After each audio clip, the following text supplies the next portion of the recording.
Vendredi 13 mai 2022, mesdames et messieurs, bonjour et merci de regarder RTI 1. Vous êtes dans Matin Bonheur et c'est le premier point d'information.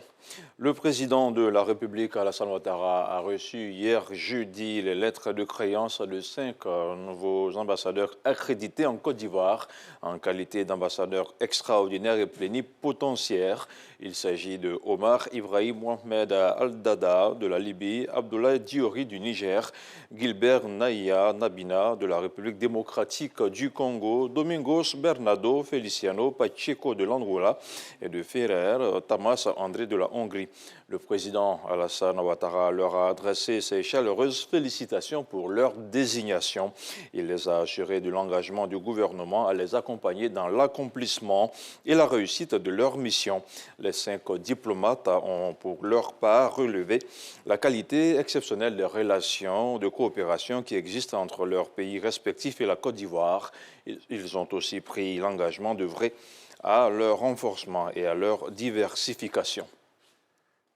Autre chose à présent, c'est exactement ce vendredi 13 mai que le président de l'Assemblée nationale, Amadou Soumaoro, sera inhumé. Jeudi, dans le district du Haut-Roba, toute la nation lui a rendu un dernier hommage. Des prières ont aussi été formulées pour le repos de son âme. Et après sa mise en terre aujourd'hui, la cérémonie du 7e jour se tiendra dimanche prochain à Abidjan. Et les populations du district du Haut-Roba comprennent les régions du Ourodougou, du Béré et du Bafing. Elles ont rendu hommage hier jeudi à Amadou Soumaoro.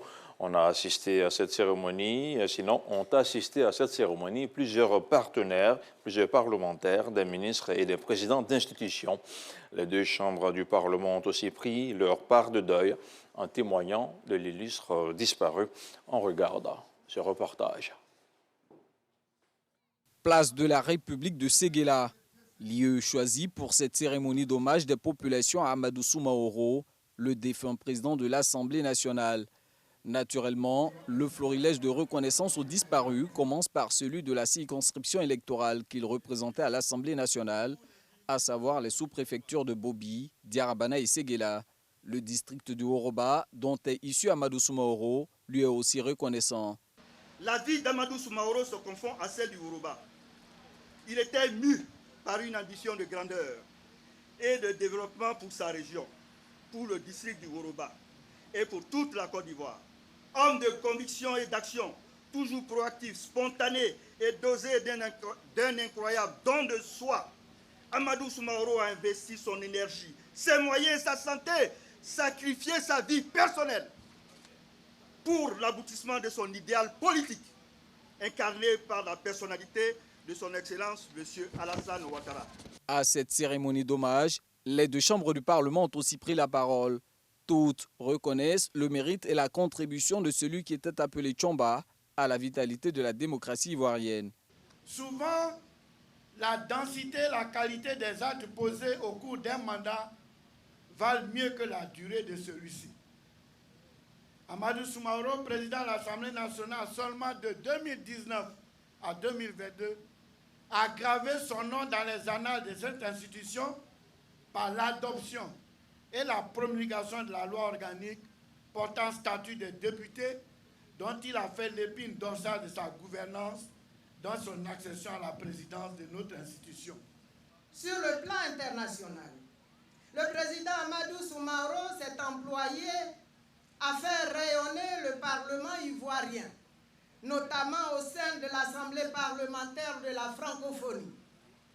Son dynamisme à la tête de l'exécutif de cette Assemblée interparlementaire et sa volonté de marquer son mandat d'une pierre blanche dévoilaient en réalité une autre dimension de la vision de cet émérite homme d'État.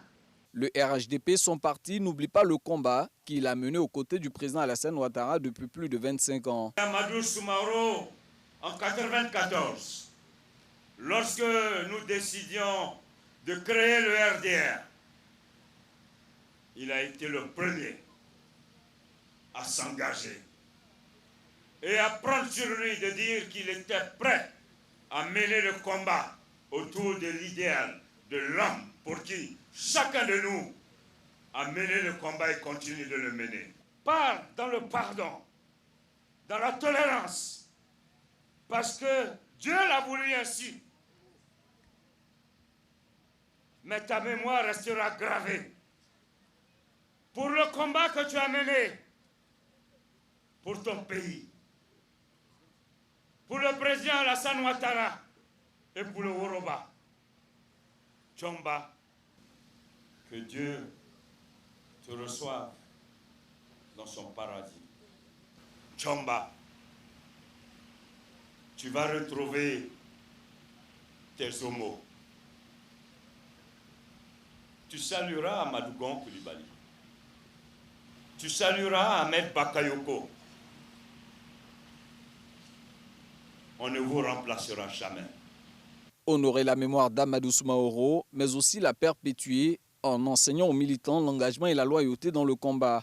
C'est ainsi que le RHDP entend immortaliser Tchomba. Un reportage de Mahama Traoré. On regarde maintenant l'actualité internationale. Au Burkina Faso, les familles des mineurs piégés à près de 700 mètres sous terre sont de plus en plus inquiètes. Malgré le compte-rendu et l'évolution rapide des recherches, rien ne laisse présager que les mineurs sont toujours en vie. Voici en effet 27 jours que 8 mineurs, dont 4 Burkinabés et 2 étrangers, ont été pris au piège d'une inondation. C'était le 16 avril dernier. Et puis l'Espagne et le Maroc se sont entendus sur une réouverture rapide de leurs frontières entre les enclaves espagnoles de Ceuta et Melilla, dans le nord du Maroc, fermées depuis 2 ans déjà. C'est ce qu'a annoncé mercredi dernier le chef de la diplomatie espagnole à Marrakech, en marge de la réunion de la coalition internationale de la lutte contre l'organisation djihadiste État islamique. Une crise diplomatique due à l'admission en Espagne pour des raisons humanitaires de Brahim Ghali, chef du Polisario, un mouvement qui réclame l'indépendance du Sahara occidental, avait entraîné l'arrivée de plus de 10 000 migrants à Ceuta en seulement 24 heures à la faveur d'un relâchement de contrôle côté marocain. On se retrouve à 7 heures.